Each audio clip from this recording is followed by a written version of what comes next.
We're going to talk about robotics today, a topic that's sort of near and dear to my heart.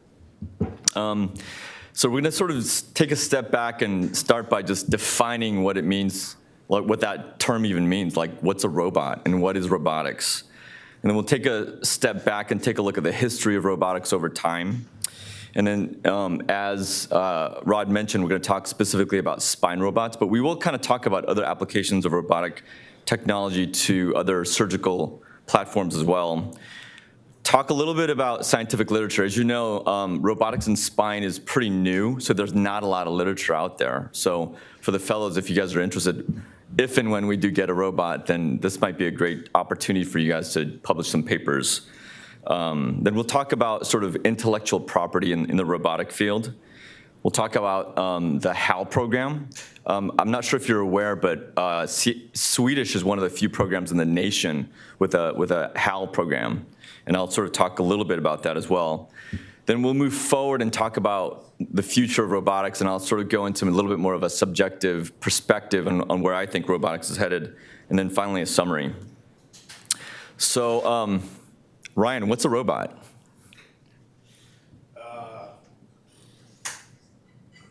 An autonomous, maybe machine that can accomplish a task that it is designed to accomplish. Great. Any other, can you guys add anything else, Ben? You got anything else to add what a robot might be? I think it is a precision instrument that can accomplish a task repeatedly with an accurate process over and over again. Great. I think those are both really, very accurate descriptions. A human-directed device. A human-directed device? I think that could fit. A machine resembles a human. That's absolutely true. It's able to replicate certain human movements, and it does function autonomously. So it can actually perform these type of behaviors and motions like we do as human beings autonomously. And when you take a look at sort of how our perspective on what we think of robots when we hear the word robots, we're really sort of influenced by pop culture, So if you take a look at things of how robots have sort of been framed for us over time, you can see that there's a spectrum of, are robots friendlier or are robots not as friendly? So you have like Star Wars, where you have like, R2-D2 and C-3PO, which are androids who actually are helpful to human beings. But then you also have like more recent depictions of what robots are. Have you guys seen this movie, Ex Machina? It's one of my favorite movies, actually. I think it's an excellent movie, really, because it really explores, I think, the human psychology behind how we view robots, right? Because this android, this beautiful-looking android, which is a robot, really influences this human being to believe that she's actually a human being when she's actually not. And then who could forget Blade Runner, right? Back in the day when Harrison Ford was one of the replicants, and then the most recent one, Blade Runner 2049, sort of plays and goes beyond that. And then you have sort of this play on turning robots into slaves, and then the slaves, robots, sort of rebelling against their human masters. And we'll sort of go into that just in a little bit more detail here. And finally, on the opposite end of the spectrum, this is what we fear. So when robots become autonomous, right, and they start thinking for themselves, when they start having artificial intelligence, when they start having machine learning capabilities, what will happen when they start thinking like us, when they don't have to rely on us as human beings? So I think a lot of this sort of pop culture influences how we view robots in general. So this word first popped up in 1921, the word robot. So Karel Čapek, who was a Czech playwright, in his play Rossum's Universal Robots, first brought up this word, robot.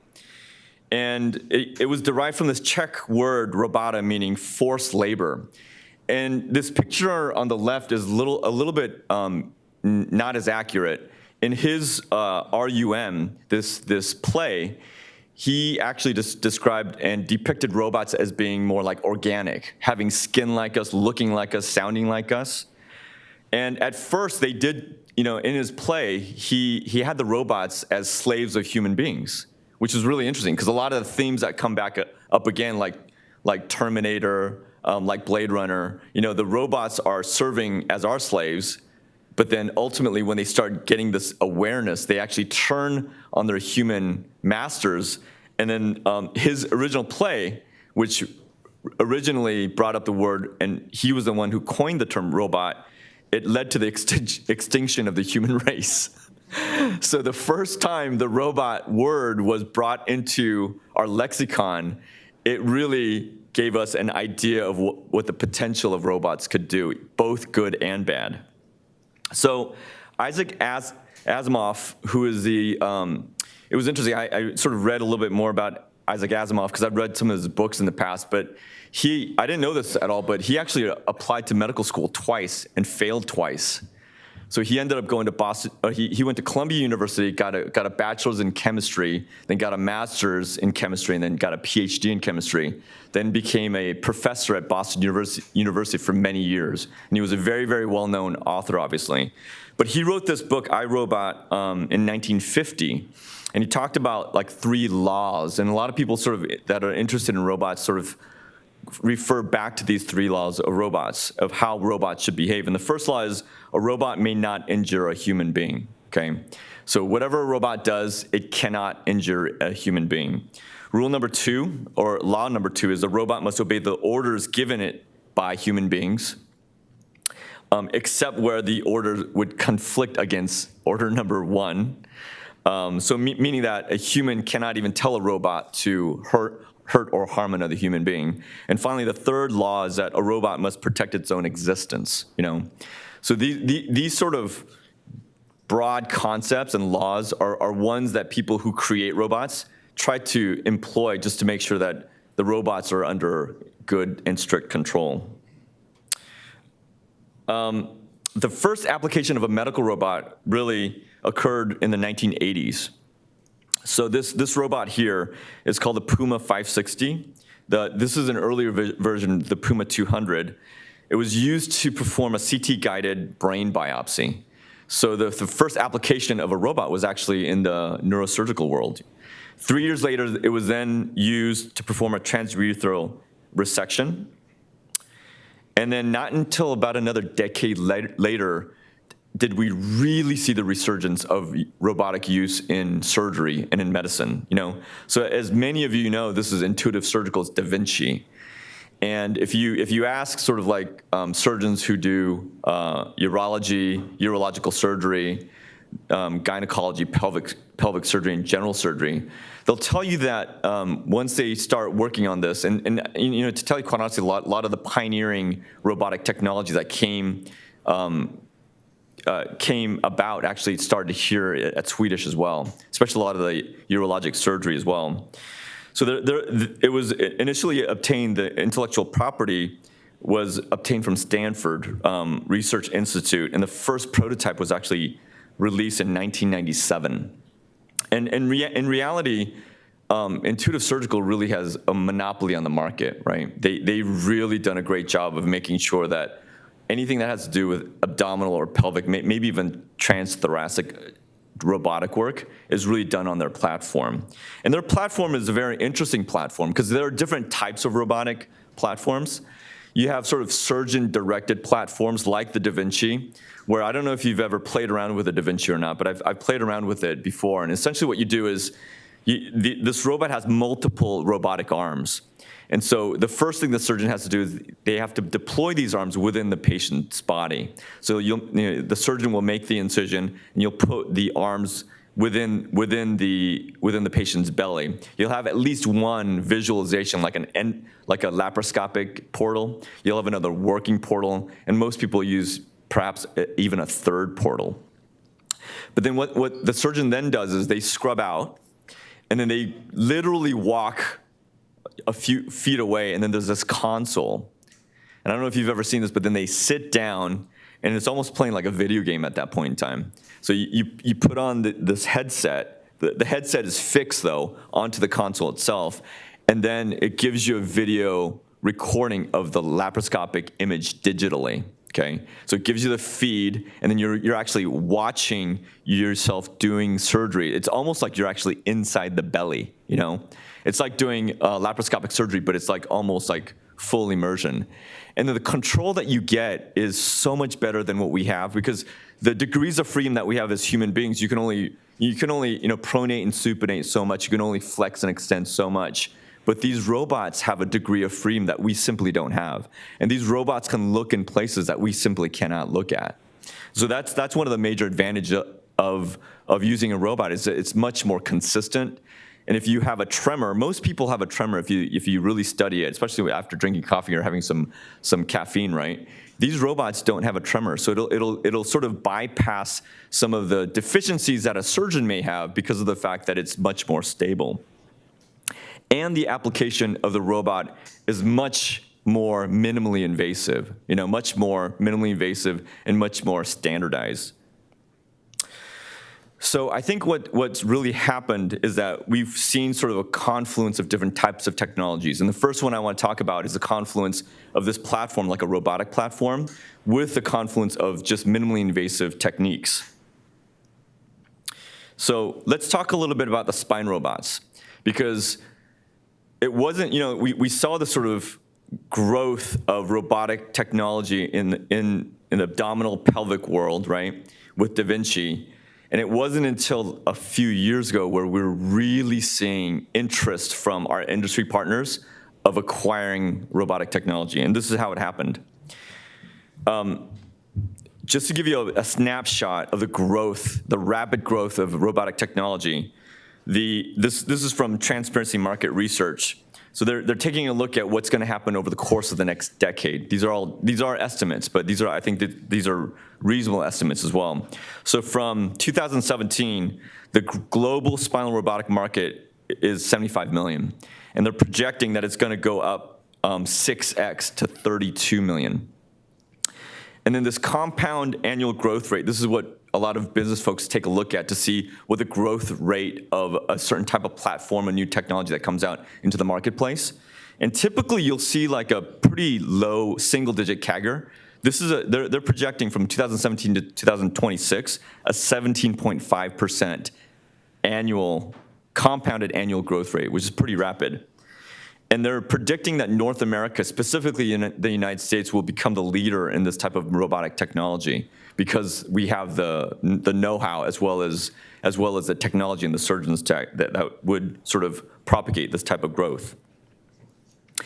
And then if you do you can do like a Google search of words over time.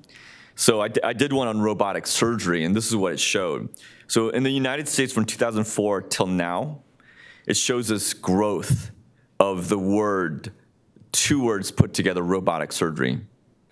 So what does that mean? That means that I've seen this trend before. Like when you trend like minimally invasive surgery with spine, like there was a time where there was this rapid growth, and then it hits an inflection point. And when it hits the inflection point, then that's when it becomes a standard of care. We're not there yet, but it's getting to that point where you're seeing the early rise of this type. And it's not only from us, it's from the industry, it's from patients as well.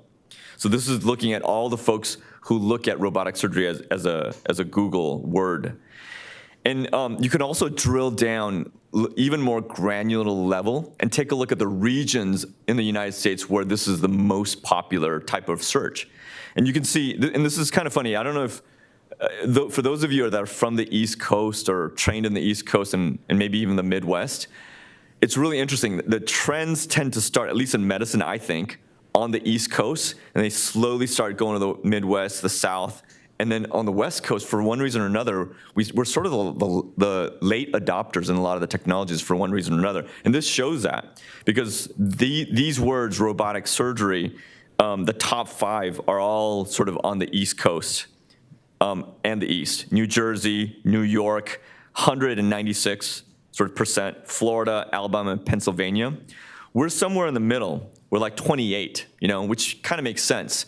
A lot of the technologies sort of start, I think, around like the East Coast, around New York, DC, and then the trends slowly start coming over here. So I can tell you right now that robotic technology has been around for a while. It may seem like it's only been around for a very short period of time here, but this right here platform has been around for a long time, Mazor. Mazor is an Israeli company. It was established in 2001, and they became Mazor Robotics in 2010.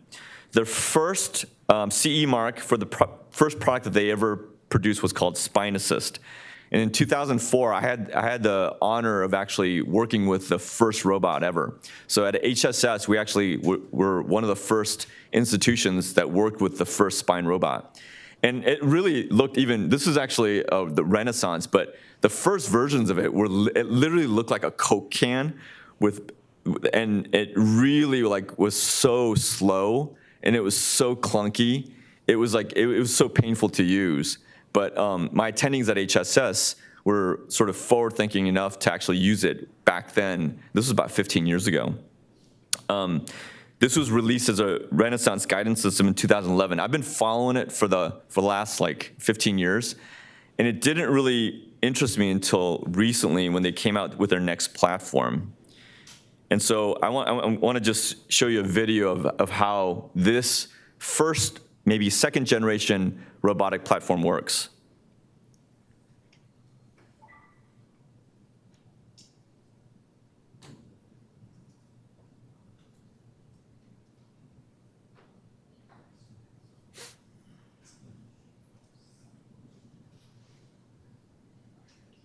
It's thinking. Online right now if it's not working. Let's see. Oh yeah, this is. Try playing it down. Maybe that'll. Let me try it again. You're online. Right. Let me try it again.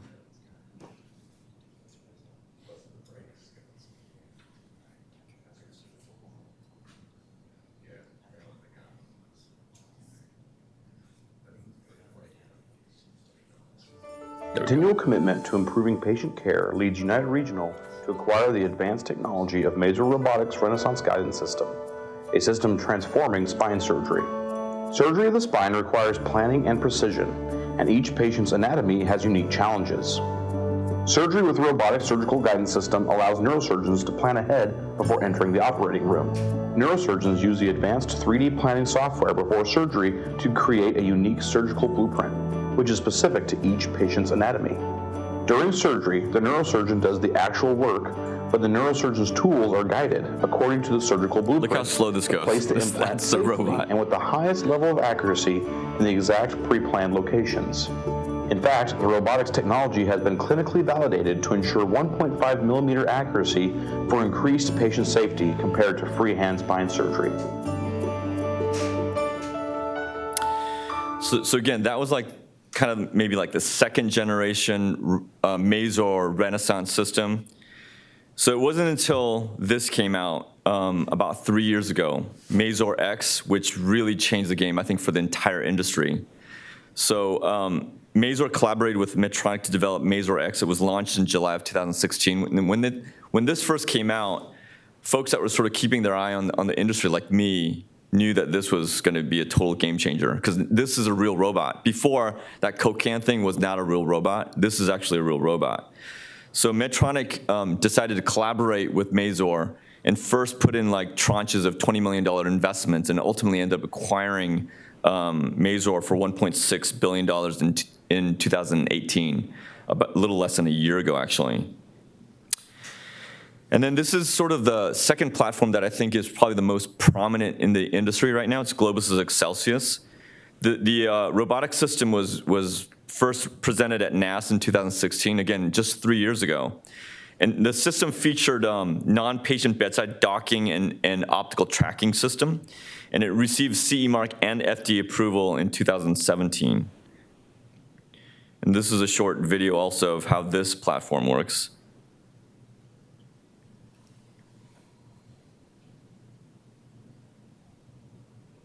This doesn't have any sound, but you can see that it functions much more efficiently.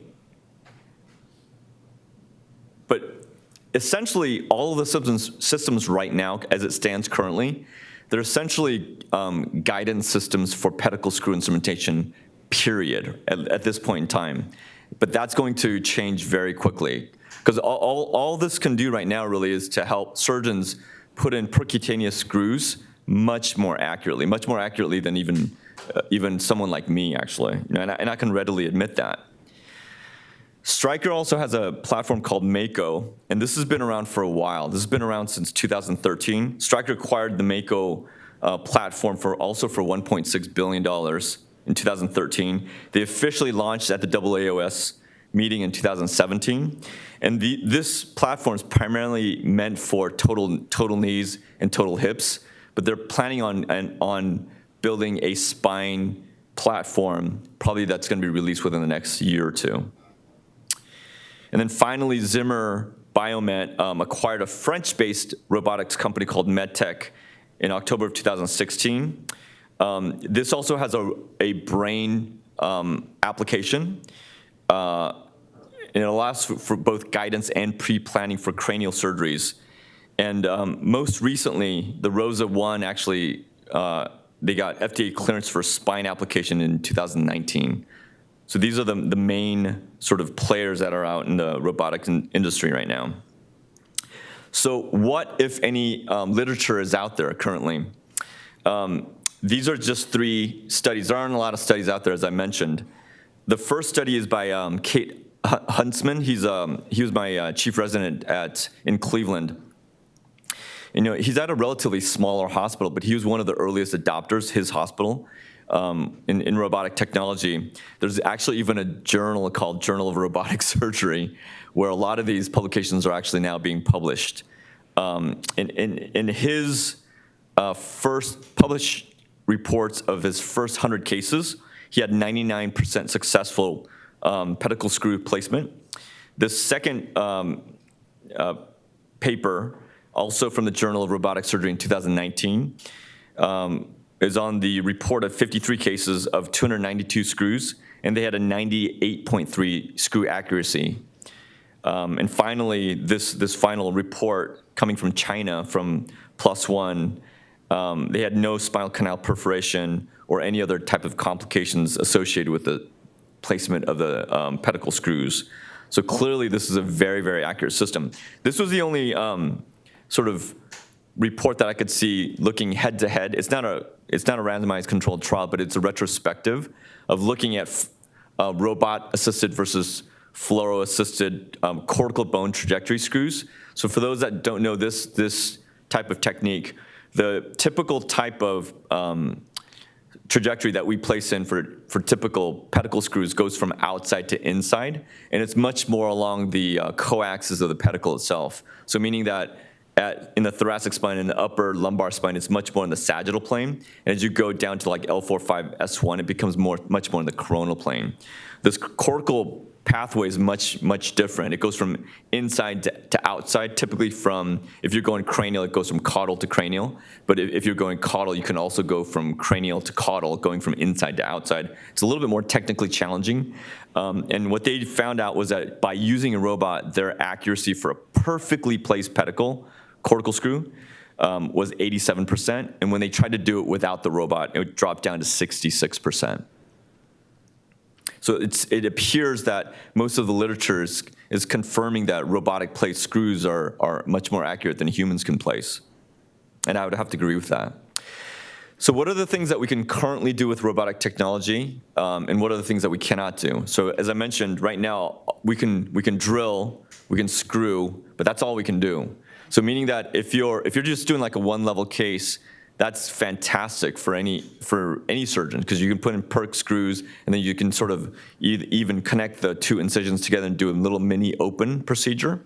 But if you're doing more than 1 level, it can be very challenging because of the fact that when you have 3 points in space, you have to connect that 3rd point, and you got to make sure that you can actually put the rod through all 3 of those screws when you can't even see the screws, right? So I do know that most of the companies are also working on solutions for this platform right now.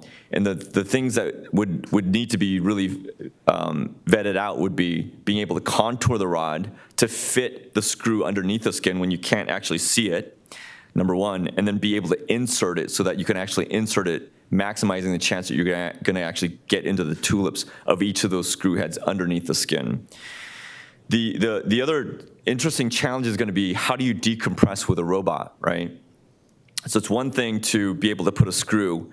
It's another thing to have that tactile sensation of when we're actually doing a decompression of feeling the difference between bone and soft tissue. Like when you're using a burr and when you're using a kerrison, you know the difference between soft tissue and bone, right? So the thing is, if a robot's actually doing it, can you get that tactile sensation? And I think a lot of these companies are working on sort of ways of giving you that tactile sensation back to the surgeon. And then finally, how do you do an adequate fusion, right? How do you do an adequate interbody fusion, or how do you do a posterolateral fusion with a robot? So these are all sort of questions that have not yet been answered yet. So I just literally put this slide in last night after we had our faculty meeting last night, because Steve brought up this company, Corindus. So I looked it up, and Corindus is a company that's based in Massachusetts. And it's a vascular robotic company. And when Steve was talking about this yesterday, I was like, how can you have a vascular robot? It was hard for me to sort of wrap my brain around that. Steve did mention this, and this literally just happened last month. But Siemens actually acquired Corindus for $1.1 billion. And the way that it works, if we can get this video going, this will sort of show you how it can be applied here. Apparently, from what Steve is saying, they have one at Harborview, I believe. And so he believes that getting one here at some point will also help him and CorePath surgeons GRX like him in is the Actgel. second-generation robotic system for cardiovascular interventions. The CorePath system offers the physician robotic control of the guide catheter, guide wire, and balloon stent catheter from the protection of the radiation-shielded cockpit. As with a traditional intervention, the physician gains access manually. In preparation for CorePath, the physician attaches the drive gear to the Y connector and then connects the guide catheter. With CorePath's bedside unit draped, the scrub staff employee moves the extended reach arm into position. You can now see the single-use cassette mounted on the robotic drive, which is where the interventional devices will be loaded. The physician loads the guide catheter into the single-use cassette using the fine-tuned controls on the robotic drive. With the guide catheter securely in place within the cassette, the physician pulls the guide support track over the guide catheter, securely attaching it to the introducer sheath. This guide support track supports the guide catheter as it is being advanced and retracted within the patient's anatomy. Once the guide catheter is in position, the physician can now remove his lead and sit down within the radiation-shielded cockpit. From here, sitting less than 2 feet away from the CorePath's Power Vision monitor with enhanced visualization, the physician will drive the devices and perform the intervention. The scrub staff is now ready to load the devices. The bedside touchscreen provides step-by-step instructions to streamline workflow throughout the case. Once the devices are quickly loaded into the cassette, the intervention is ready to begin. With the guide wire position locked in place within the cassette, the scrub staff adjusts the radiation shield to maximize her radiation protection and steps away to minimize her radiation exposure. The physician can advance, retract, and rotate the guide wire in order to cross the targeted lesion. As necessary, devices can be quickly exchanged by the scrub staff throughout the procedure. The physician can reposition the guide catheter using the guide catheter control joystick located on the control console. When the procedure is completed, the scrub staff follows the instructions on the bedside touchscreen to end the case by removing the devices from within the single-use cassette. Isn't that cool? I mean, now I understand it, right? So the advantages of this platform is the fact that it's very similar to Da Vinci, where the surgeon or physician, and this company was actually founded by interventional cardiologists. And so essentially what they do is they actually put in the line, like the femoral line, and then they deploy the robot, and then the robot, then the surgeon can actually kind of scrub out, just like the Da Vinci, get behind a protected console so they don't subject themselves to radiation, which I think is brilliant, right? So they can then just sit down and have much finer control of how that catheter is deployed. Because right now it's done by hand, but when you have a robot helping you, it's going to be much more accurate, it's going to have much more flexibility on where they can go. So there's no question in my mind why this company got acquired for like $1.1 billion.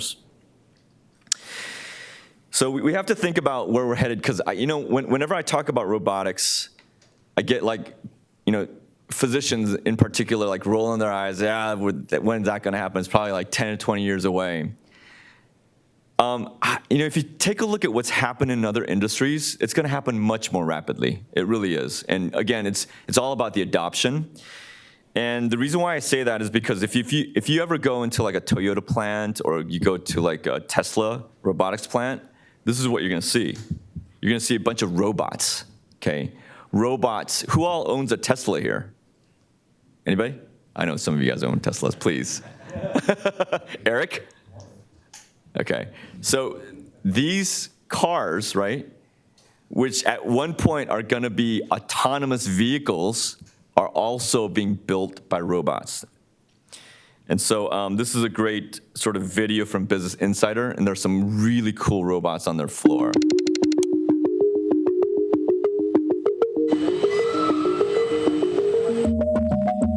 So just imagine, just try to imagine the ORs of the future with robots, okay, while you're watching this.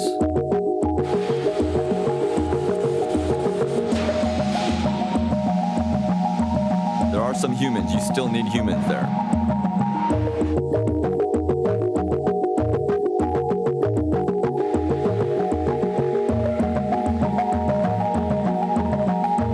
It's funny, they name a lot of the robots after X-Men characters.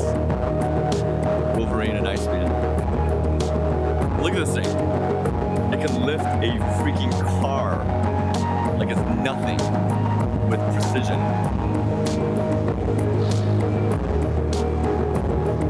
These robots were actually manufactured in Japan.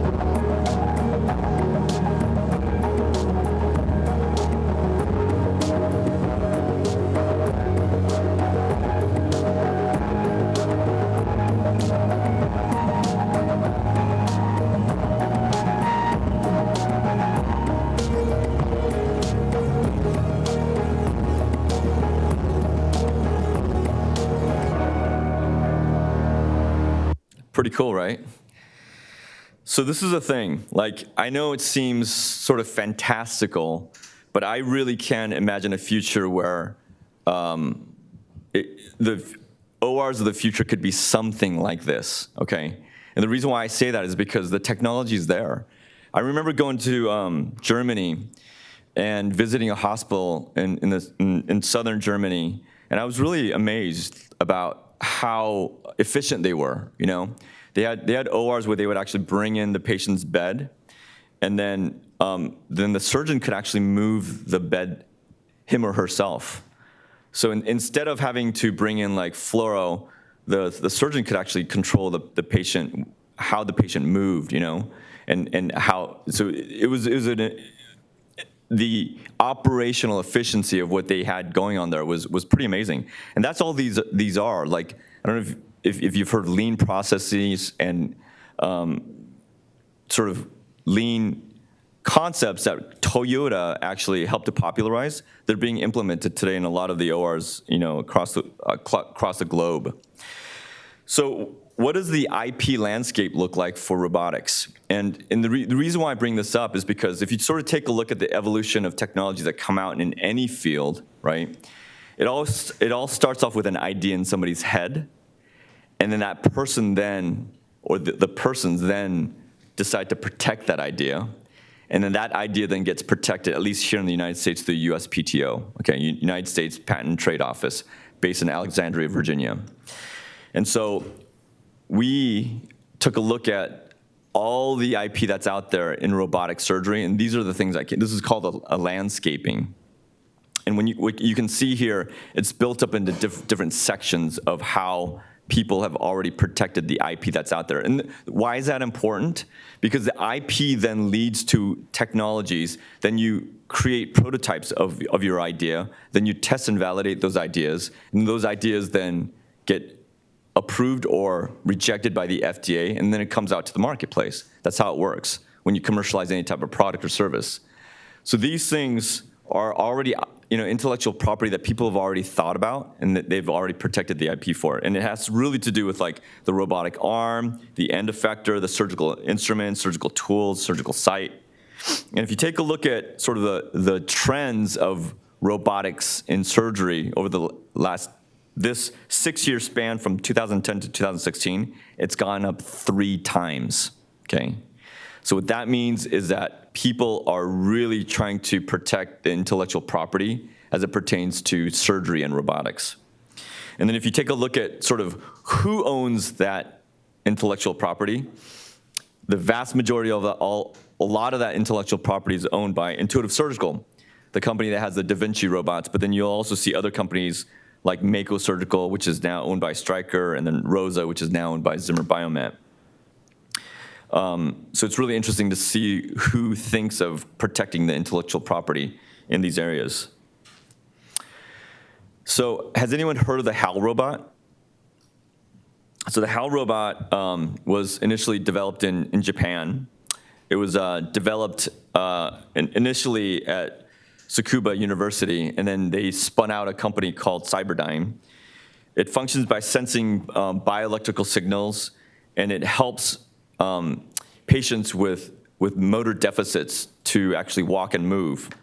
So it supports the legs, and the most recent version also supports the torso, arms, and legs. And here's a short video. I'm going to stop it midway, but it'll give you an idea of how this HAL system works.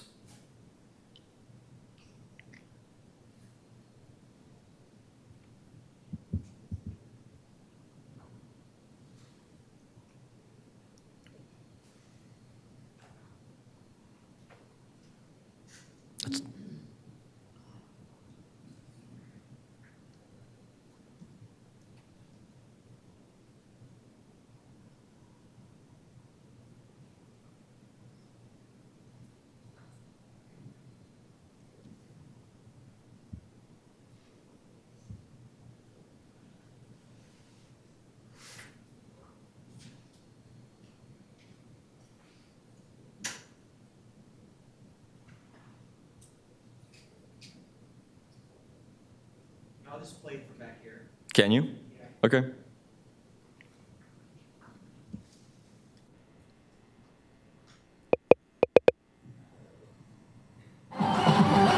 At Cybernetics International Forum 2011, a robot suit called HAL was exhibited and demonstrated. Developed by Tsukuba University Professor Sankai, HAL is a robot suit that strengthens and augments human capabilities. HAL detects weak bioelectric signals passing from the brain to the musculoskeletal system on the surface of the skin. Then it instantly operates motors to move its joints in coordination with the wearer's muscles. A commercial version of HAL has already been provided for welfare use.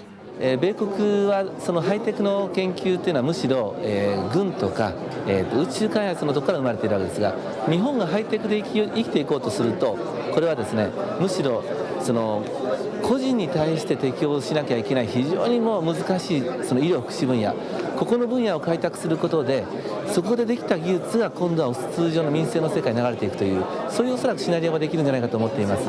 で、これはおそらくね、日本が世界に対してひょっとしたらこれうまく示せる一つのチャレンジの方法じゃないかというふうに今感じています。This demo featured a lower body suit for care applications, a compact single-jointed version, and a full body suit for augmentation in factory work. もう工場もだんだん高齢化が進んでます。それからあと介護現場というのはですね、工場の中の労働その重作業よりもですね、さらにその重いものを持ったりするんですね。ですからそういう意味では介護支援とかその重作業、工場の中の重作業というのは実は同じ技術で対応できると思っています。それからあとエンターテインメントですね、こういうものをですね小型化してあんまり大きな力を出さなくて、おもちゃみたいにしてしまえばいいんですが、そうするとゲームマシンを通じてですねインタラクティブにその IT 空間とつながる、システムもできますし、あるいはその人間のですね、技術とかスキルですね、そういったものをその記録して社会の資産として残していく、そういうことにも使えるかと思います。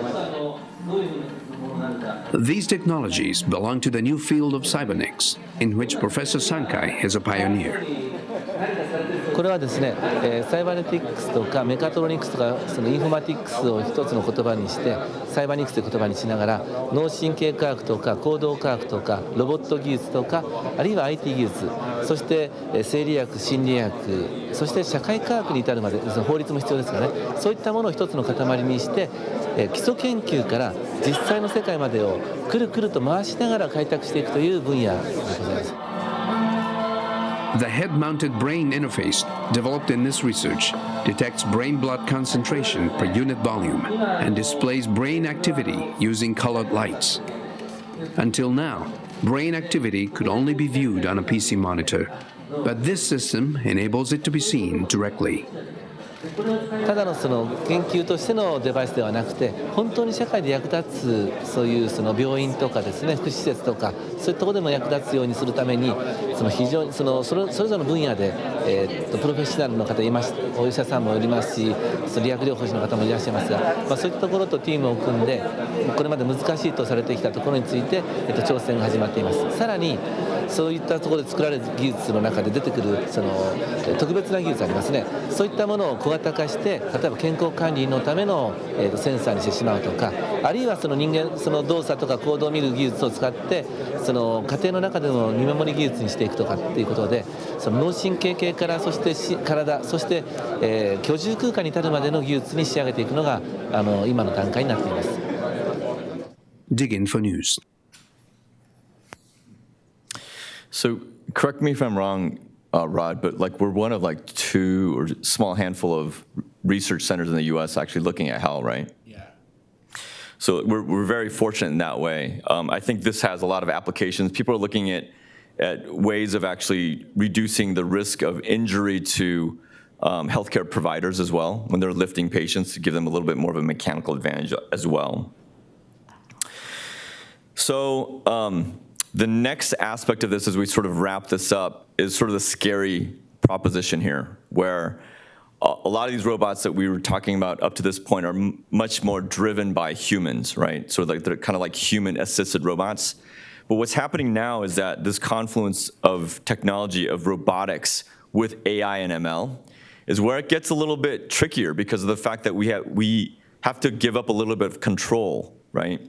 So I think that the way that robotics will be sort of rolled out within surgery will be like this, where it'll be completely controlled by humans, like it is in platforms like Da Vinci, where the surgeon is actually physically controlling the robot, okay?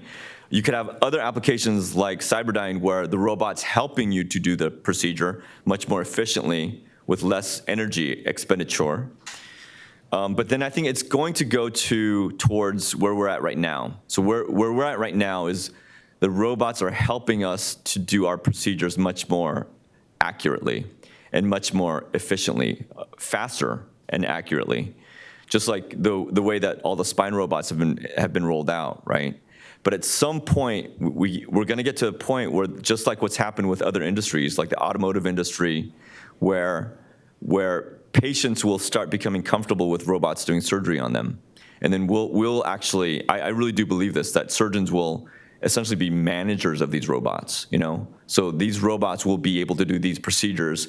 We'll have haptic feedback, where they'll know the difference between bone and soft tissues. We'll know the difference between dura and fat. We'll be able to, through AI and machine learning, we'll be able to detect all that through digital images that are given in real time.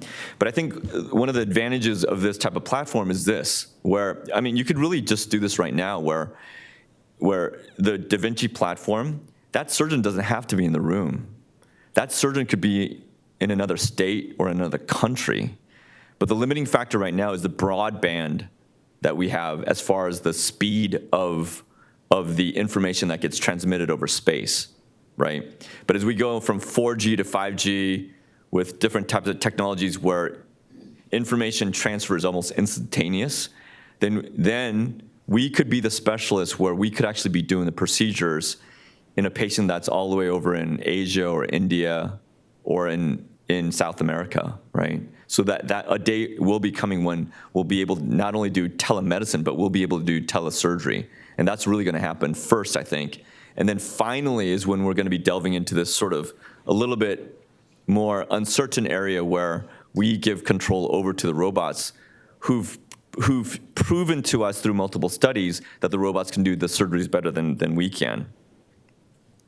And I think that this is where we sort of think about what happens to robots, like how do we lose control of the robots?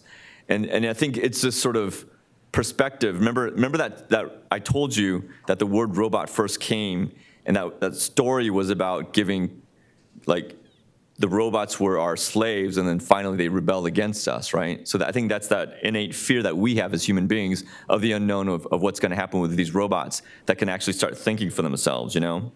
And so this is from, the Space Odyssey 2001.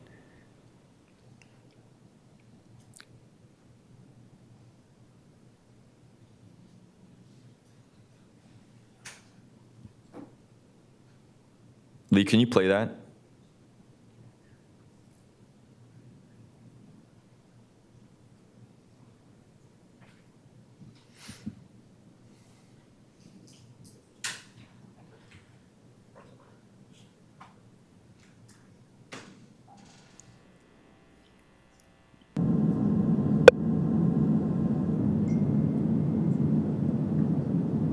Open the pod bay doors, please, Hal.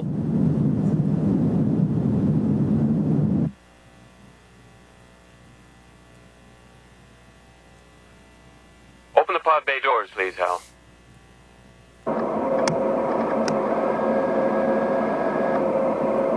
Hello, Hal, do you read me? Hello, Hal, do you read me? Do you read me, Hal? Do you read me, Hal? Hello, Hal, do you read me? Hello, Hal, do you read me? Do you read me, Hal? Affirmative, Dave. I read you. Open the pod bay doors, Hal. I'm sorry, Dave. I'm afraid I can't do that. What's the problem? I think you know what the problem is just as well as I do. What are you talking about, Hal? This mission is too important for me to allow you to jeopardize it. I don't know what you're talking about, Hal. I know that you and Frank were planning to disconnect me, and I'm afraid that's something I cannot allow to happen. That's good. I remember watching that movie and thinking, oh my gosh. So this is the fear that people have, right? Whether it be justified or not, we are hearing that the robots are stealing jobs, and this is actually real. This will happen, actually. So more and more jobs are being developed to take over jobs within the next 13 years. As many as 800 million jobs will be automated. And so, 50% of the current work activities are technically automatable, and 6 out of 10 current occupations have more than 30% of activities that are technically automatable. And so this is a kind of a breakdown of the type of professions that'll be affected by automation in AI and ML and robotics. Luckily, we're actually probably in a very good field where it can actually lead to more opportunities. And this was actually done, I believe this was studied by McKinsey. So what you're seeing here is the percent of change of sort of employment that automation will bring. And in healthcare, it tends to be on the positive side. So these bars are all different countries, going from China, Germany, India, Japan, Mexico, and the last bar on each slide here is the United States. So for healthcare providers, they project that there'll be a 30% increase in the type of employment opportunities in healthcare because of automation. For technology professionals, it's kind of similar, where you have increased opportunities, and that makes a lot of sense because they're in the tech industry. And then again, managers and executives are also going to have a pretty good amount of opportunities as a result of automation. So that's why I'm saying in healthcare, we're going to be more of like managers of these type of platforms. But it's really these types of jobs that are much more like predictable and unpredictable, but it's kind of repetitive. So some of the examples that they give for the left side for unpredictable physical work include mechanics, for EMS responders, machinery installers, and that's kind of like either flat or slightly negative. And then looking at on the right side, predictable physical work, it's really bad news. Because for those that are in equipment installation, dishwashers, food preparers, these are all going to be automated over the course of the next decade, and we're going to see a pretty rapid decline in the availability of these jobs for people.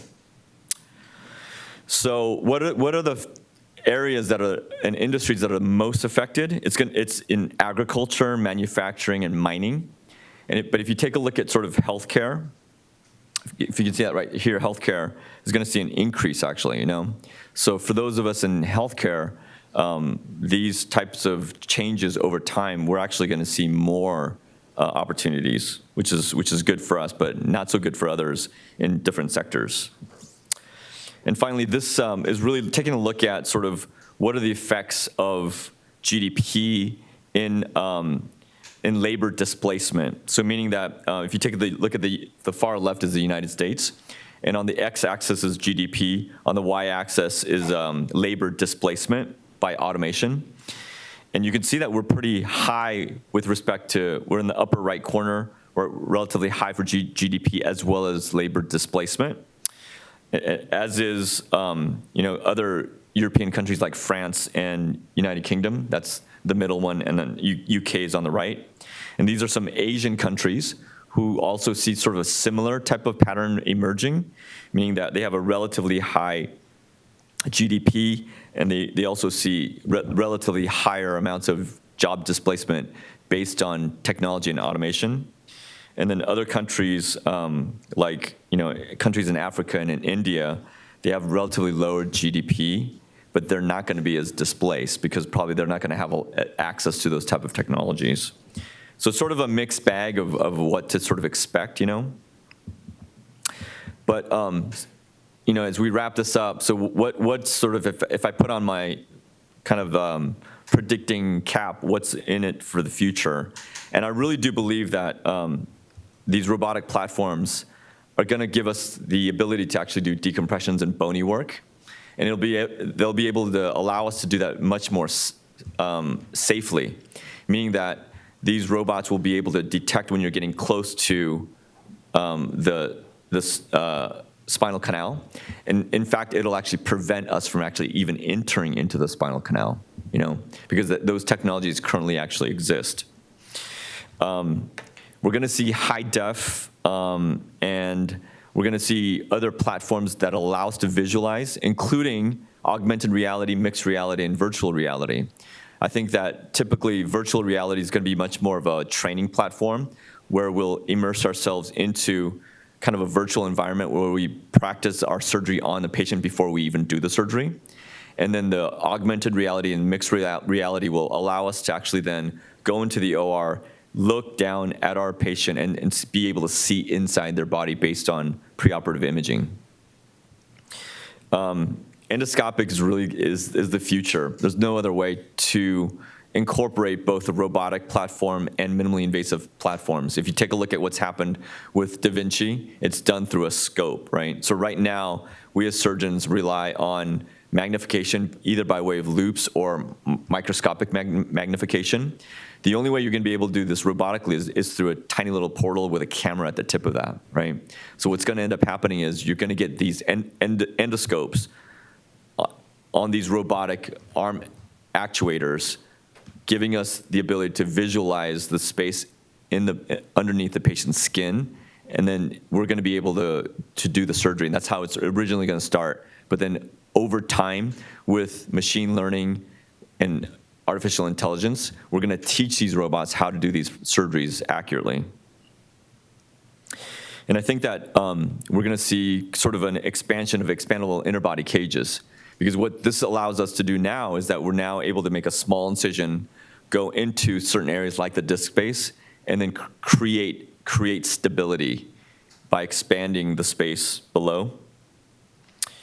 And then I really do believe that we're going to figure out ways of actually doing, even complex procedures like instrumented fusions through an endoscopic approach with robotic assistance. And I'm going to finally end on 2 videos. These are some of my favorite videos because they come out with new videos probably like every few months. But there's a company called Boston Dynamics, and it is an amazing company. If you've never heard of it, I would Google it, I would YouTube it. I'm going to show you just a little bit of what they have. And these robots, where they are today, is absolutely incredible. Lee, you may need to help me with this because I think that it's sort of freezing up.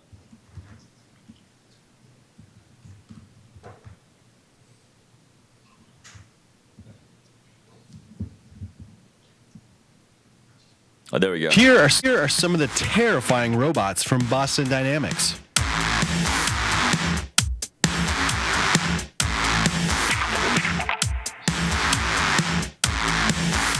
This is Atlas. Boston Dynamics calls Atlas the world's most dynamic humanoid robot, and from the looks of it, they're absolutely right. Atlas is a bipedal robot capable of running, jumping, doing backflips, and keeping its balance like no other bipedal bot we've seen before. Its control system coordinates the motion of its arms, torso, and legs, allowing it to perform human-like tasks and achieve whole-body manipulation. This is all real. These are real robots that exist today.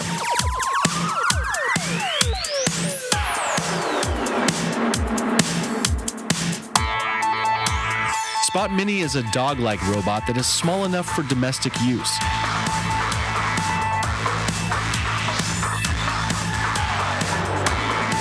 Its arm, which looks like a mini brontosaurus's head, can pick up and handle objects around the home.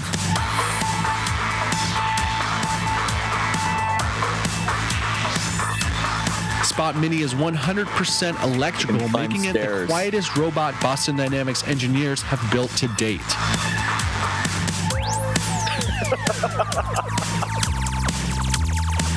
They planted that, the bananas. Watch this, crazy. Looks like a real dog, right? Handle gets around on 2 legs and 2 wheels. This one is absolutely nuts. Handle is a very agile and high-strength robot. Its wheels allow for high speeds and quick movements. It has the ability to jump over and even use objects like a table as a platform or track as it glides on its wheels, maintaining its balance. Handle's grips are great for picking up heavy objects and moving them around. Handle uses its handles for balance as demonstrated here in this endpoint control demonstration.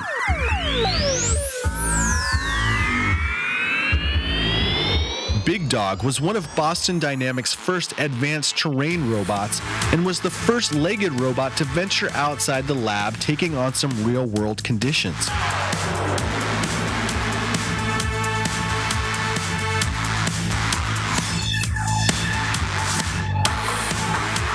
It can balance balance itself Big when Dog was even when it designed to slips. perform It's well in crazy. different environments.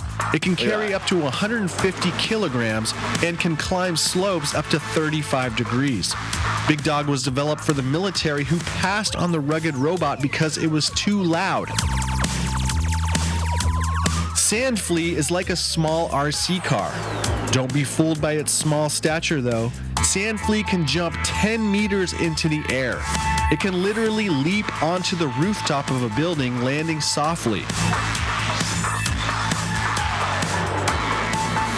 Think of it as a high-end RC car. Which one is your favorite member of the Boston Dynamics family, and which one do you think is most likely to rise up and kill us all? Leave a comment on this video and make sure to check out CNET's What the Future show at Facebook Watch. Okay, and then one final video. This one's pretty funny, actually.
That wasn't real.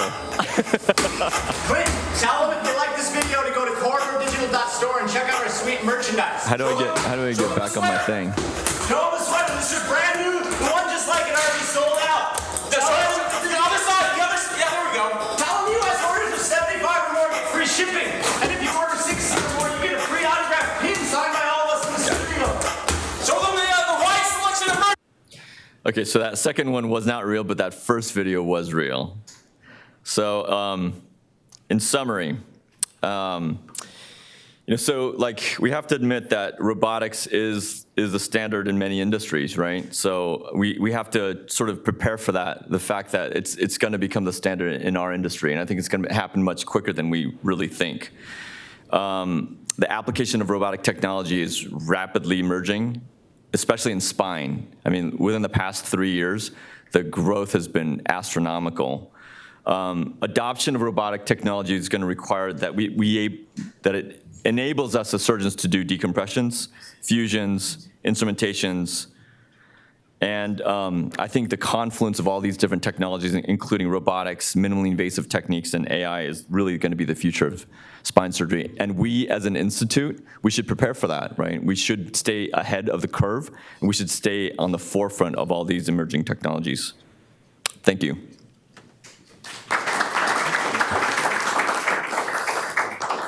Any questions? Ryder. Fascinating talk, that was great.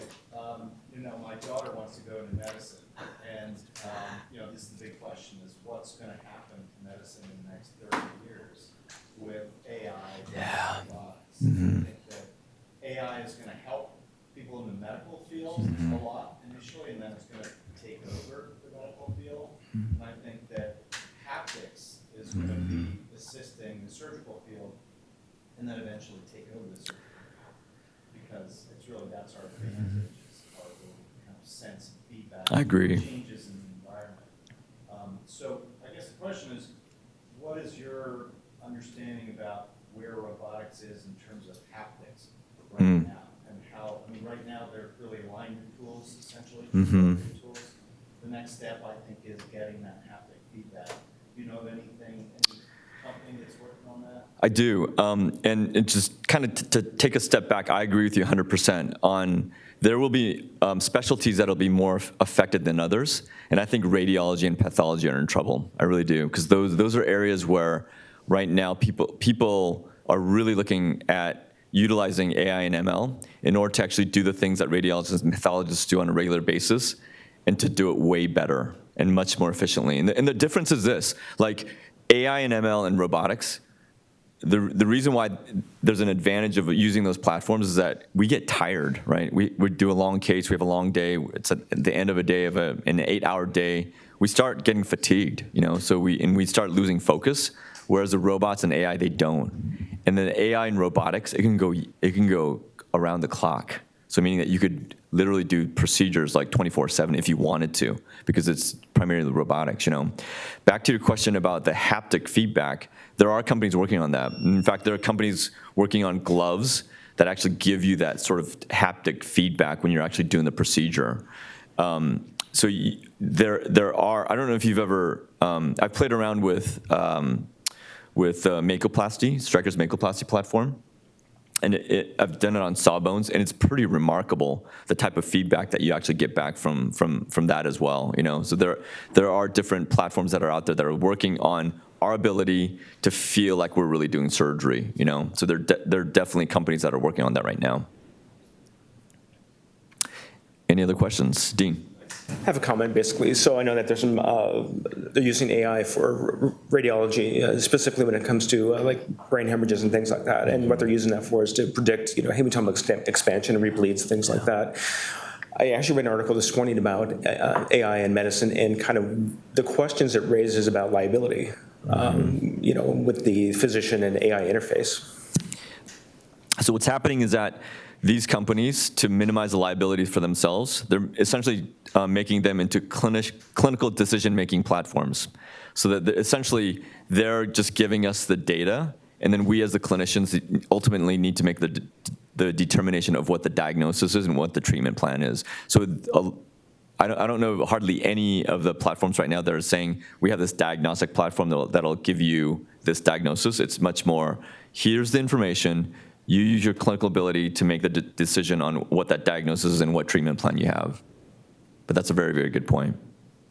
Any other questions? Okay, if not, thank you very much.